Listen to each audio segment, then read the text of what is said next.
Assalamu alaikum. Today we will discuss about integration. What is integration? अब हम जानते हैं कि जो इंटीग्रेशन है हमारे पास जो मैथमेटिक्स की एक बुक है कैलकुलस, उसका एक टॉपिक है।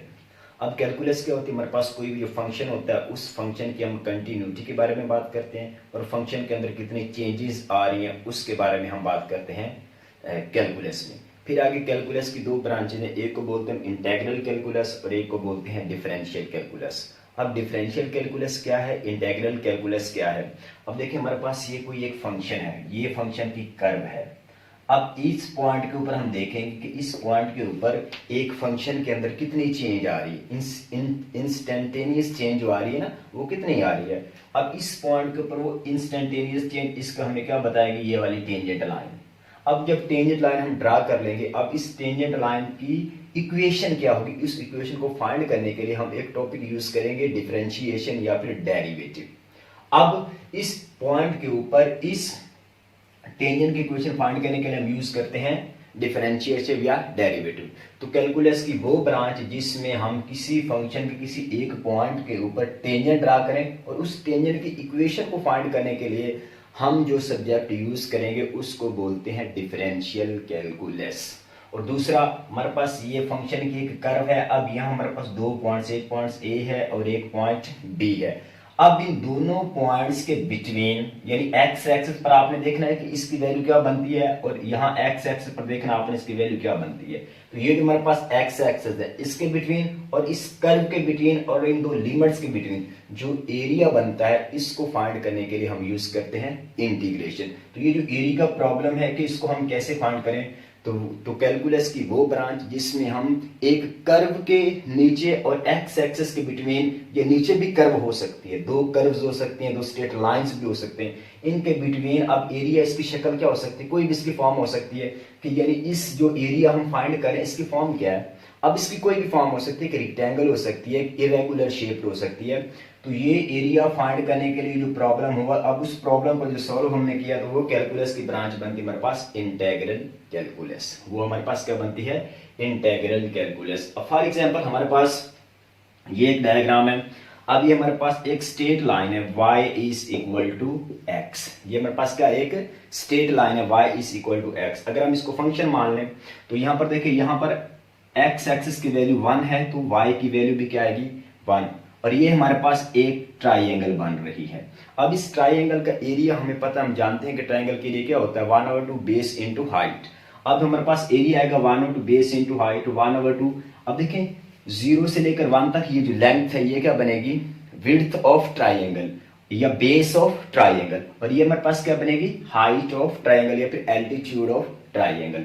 तो अब इनकी वैल्यू हमने पुट की 1 इंटू 1 1/2, हमारे पास क्या आ गया 1/2 यूनिट स्क्वायर। अब वही वर्ड मैंने यूनिट यूज किया, या यूनिट कुछ भी हो सकता है, सेंटीमीटर भी हो सकता है, मीटर भी हो सकता है, किलोमीटर, कुछ भी आप यूज कर लें तो वो आप क्या एरिया क्या यूनिट बनेगा, स्क्वायर में बनेगा, तो 1/2 यूनिट स्क्वायर बन जाएगा।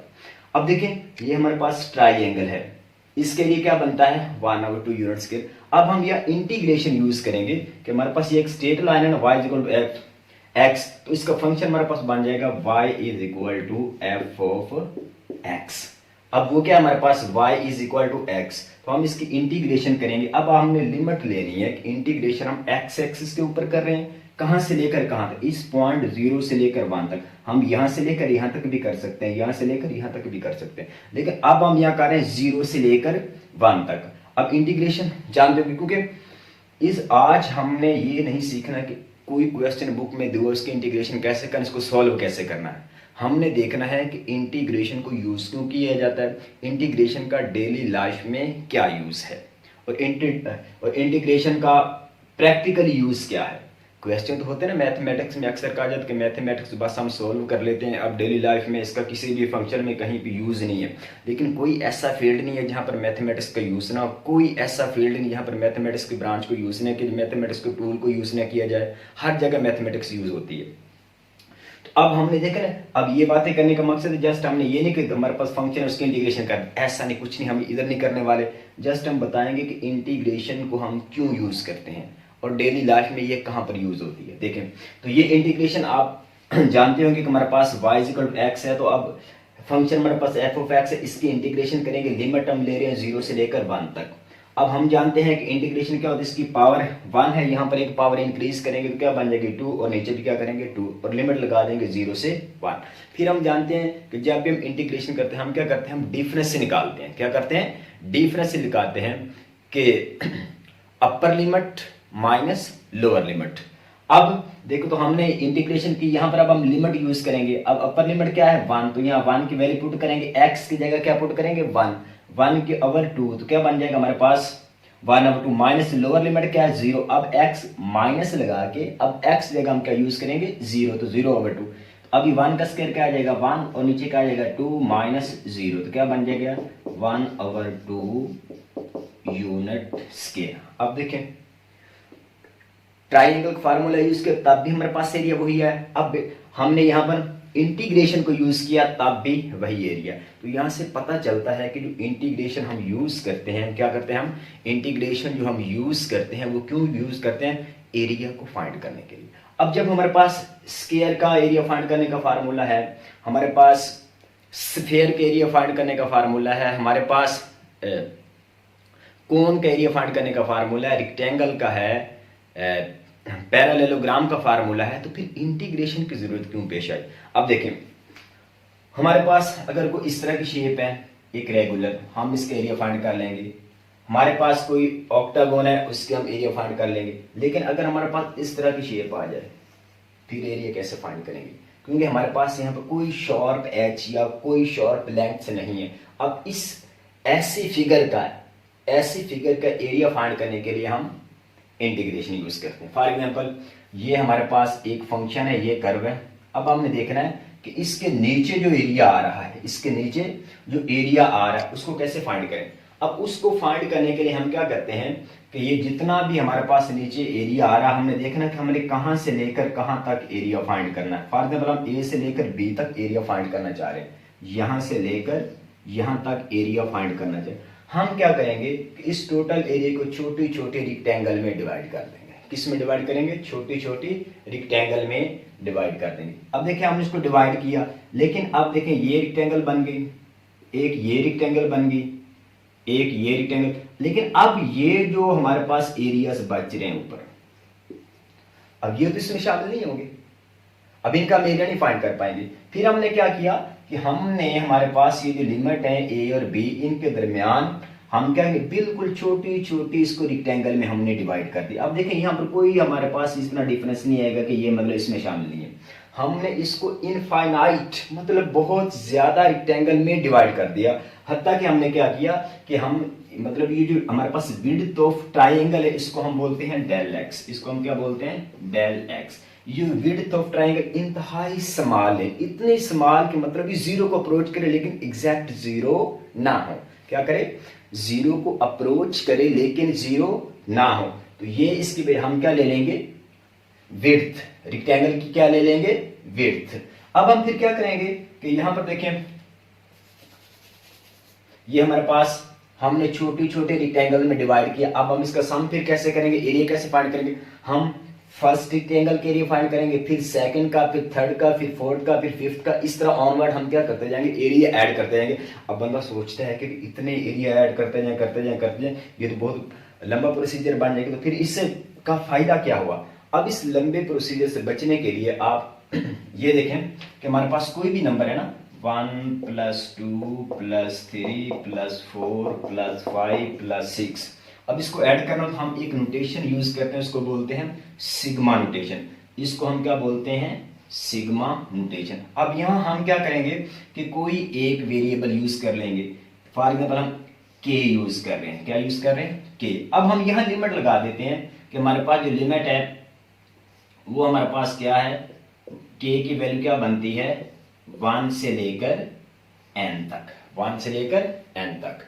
मतलब n क्या होगा जो लास्ट जहां तक आप जाना चाहें, लेकिन यहां पर कहां तक जा रहे हैं हम 6 तक, इसकी वैल्यू क्या आ जाएगी 6, इसकी वैल्यू हमारे पास क्या आ जाएगी 6। ठीक है, अब देखें ये हमारे पास क्या है k आ गया। अब देखें 1 को भी k शो कर रहा है, 2 को भी k शो कर रहा है, 3 को भी k शो कर रहा है और 4 को भी k शो कर रहा है। तो इस टोटल सम को हमने इस तरह लिख दिया, इसको बोलते हैं समेशन बोलते हैं। ठीक है, और इसको सिग्मा नोटेशन भी बोलते हैं। फॉर एग्जाम्पल के की वैल्यू क्या है 1 से लेकर 6 तक, इधर क्या है के। अब इनको हम ऐड करते जाएंगे, इसका मतलब है कि के प्लस के प्लस के प्लस के प्लस के जब 6 के हो जाएंगे, अब पहले के की जगह क्या लिखेंगे 1, दूसरे के की जगह क्या लिखेंगे 2, तो रिजल्ट फिर भी हमारे पास यही आ जाएगा।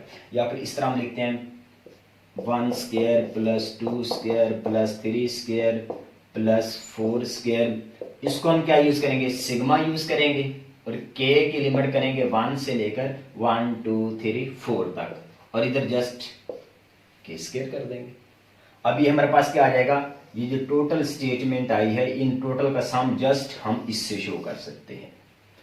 अब इतनी हमारे पास रेक्टेंगल हैं, अब हम इनका सम करना चाहें, अब इससे बचने के लिए फिर हम क्या यूज करेंगे। अब देखें क्योंकि हम ये बात तो जानते हैं ना, अब हम ये बात जानते हैं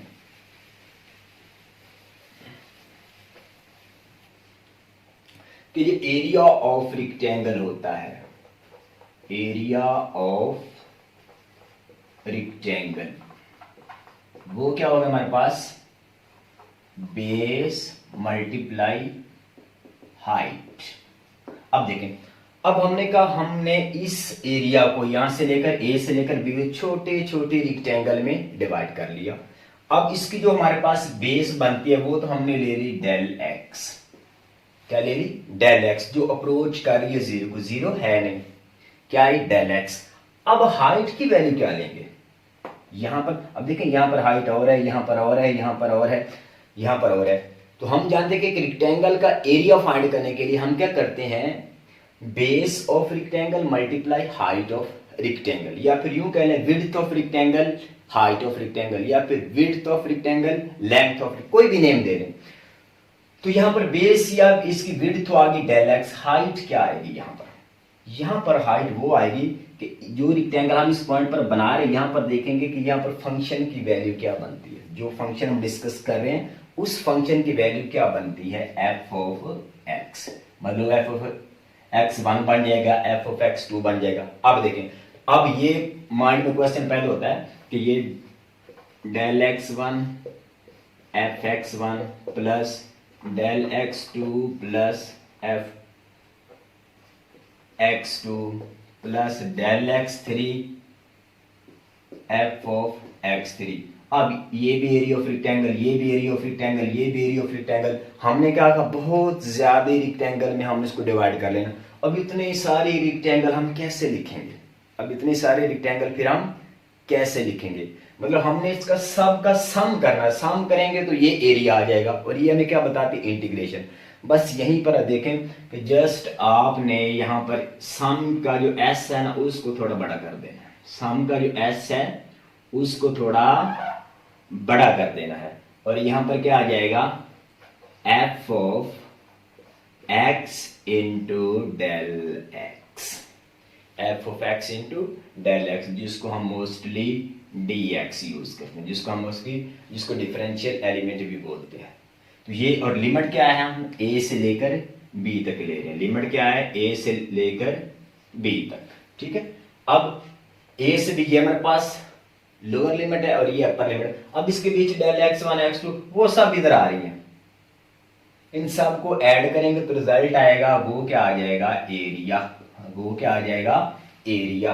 अब जैसे हमारे पास ये रेक्टेंगल थी, अब इसको हम छोटे छोटे रेक्टेंगल में डिवाइड करते जाएं छोटे छोटे रेक्टेंगल में डिवाइड करते जाएं, और इसका जो हमारे पास सम आएगा ना वो यही आएगा, वो हमारे पास क्या आएगा यही आएगा। अब हम कहते हैं कि ये जो हमारी इंटीग्रेशन, ये तो हमें पता चल गया किसी भी फंक्शन के कर्व के नीचे जो एरिया है उसको फाइंड करने के लिए हम यूज करते हैं इंटीग्रेशन।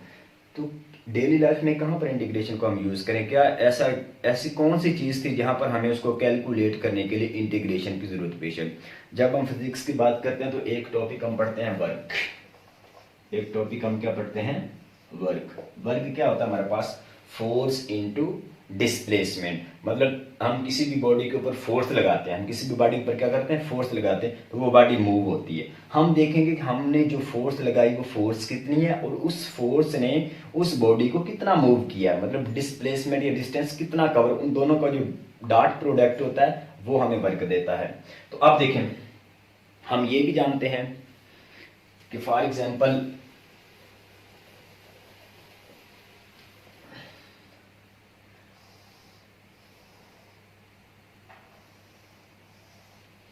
अब फॉर एग्जाम्पल यहां पर कोई बॉडी थी, अब इसके ऊपर हमने क्या किया, फोर्स लगाई। अब बॉडी इसको इधर मूव करके ले गया, फिर इधर मूव करके ले गया, फिर इधर मूव, फिर यहां ले आया। अब देखें, अगर तो होता ना स्ट्रेट डिस्टेंस, तो हम क्या करते हैं, डिस्प्लेस, क्योंकि हम वर्क के बारे में जानते हैं, ये हो जाएगा एफ डी कॉस थीटा होता है। अब क्योंकि साइन थीटा चूंकि निगलेक्ट हो जाता है, तो इसका general F D cos theta, यहाँ फोर्स की वैल्यू पुट करें, यहाँ डिस्प्लेसमेंट की पुट करें, और जो एंगल बना रही है उसकी पुट करें, आपके पास वर्क आ जाएगा। लेकिन हम इंटीग्रेशन क्यों यूज करते हैं, तो वर्क को फाइंड करने के लिए हम इंटीग्रेशन यूज करते हैं। वो इसलिए यूज करते हैं क्योंकि देखें, यहां से लेकर यहां तक अब हम जब वर्क फाइंड करेंगे, हमें नहीं पता यहां से लेकर यहां तक फोर्स कांस्टेंट है या नहीं। ये तब हम यूज करते हैं जब एक फोर्स कांस्टेंट हम यूज करेंगे। एक हमने 4 न्यूटन यूज की और उसने डिस्प्लेसमेंट कितना बॉडी ने कवर किया, 4 मीटर। क्या कि हमने 4 न्यूटन फोर्स अप्लाई की और बॉडी ने डिस्टेंस कवर कितना किया, 4। तो 4 इंटू 4 16 जूल। तो हमारे पास वर्क का जो कितना आ जाएगा, 16 जूल। अब हम फोर्स लगा रहे हैं, अब फोर्स कहीं चेंज हो रही है, कहीं बढ़ी, तब हम ये फार्मूला यूज नहीं कर सकेंगे। क्योंकि हमारे पास देखें, जब फोर्स कांस्टेंट नहीं रहेगी तो हमारे पास इस तरह का ग्राफ आएगा। अब इस वर्क को हम फिर कैसे कैलकुलेट करें, और ये हमें पता है कि जो वर्क होता है, जो area under the curve of function, वो होता है। और ये भी वर्क इस पे डिपेंड नहीं करता कि आप इधर से जा रहे हैं या इधर से जा रहे हैं या इधर से जा रहे हैं, वर्क की वैल्यू फिर भी सेम ही आनी है। तो यहां पर अब हमें नजर आ रहा है कि अब इसका एरिया हम कैसे फाइंड करें, या कौन सा फार्मूला लगाएं। Formula for calculate the area of rectangle, formula for calculate area of parallelogram, what formula we use to calculate area under this curve? No, we have no formula to calculate the area under this curve. Just we will use integration to calculate. तो हमें पता चला कि daily life में कहाँ पर ये centre of mass है, किसी भी बॉडी का जो सेंटर ऑफ मैस है उसको फाइंड करने के लिए भी इंटीग्रेशन यूज की जाती है। या फॉर एग्जांपल हमारे पास आजकल मोटरवेज बनाए जाते हैं, तो अब मोटरवेज में जब बल खाते हैं तो वो इस तरह भी हो जाते हैं, ऐसे कहीं से वो थोड़े थिक हो जाते हैं, जैसे मोड़ पर आते हैं तो थोड़े थिक हो जाते हैं। अब ये एरिया, ये एरिया, ये एरिया, इसका कुछ स्पेसिफिक फार्मूला हमारे पास है नहीं, तो क्या यूज करेंगे, इंटीग्रेशन यूज करेंगे। फिर हम जानते हैं कि ये जो कैलकुलस है जिसके अंदर हमने बात की कि इंटीग्रेशन कैलकुलस का ही टॉपिक है, इसका डेली लाइफ में क्या यूज है कि आज से 20 साल पहले देखे कि हम दुनिया में, जब हमने दुनिया को ऑब्जर्व किया, आज से 20 साल पहले बहुत सारी चीजें जो चेंज हो गई हैं, बहुत सारी चीजें जो है वो चेंज हो गई हैं। तो इसी तरह एक पूरी यूनिवर्स में चेंज आ रही है, हमारी लाइफ में चेंज आ रही है, तो इसी तरह मिकदारों में भी चेंज, वो जो चेंज है ना उसको डिस्कस करने के लिए हम कैलकुलस को यूज करते हैं। तो ये था इंटीग्रेशन के इंटीग्रेशन क्या है, कहाँ पर यूज किया जाता है। फिर आगे इसके बहुत तरीकाकार हैं कि किसी फंक्शन की इंटीग्रेशन बाय पार्ट्स की जाती है, बाय सब्स्टिट्यूशन की जाती है, बाय पार्शियल फ्रैक्शन की जाती है। तो इंशाल्लाह we will discuss in next lecture. But आज हमने ये देखा है कि इंटीग्रेशन है क्या, क्यों यूज की जाती है, डेली लाइफ में इसका यूज कहाँ कहाँ पर पाया जाता है। Good bye.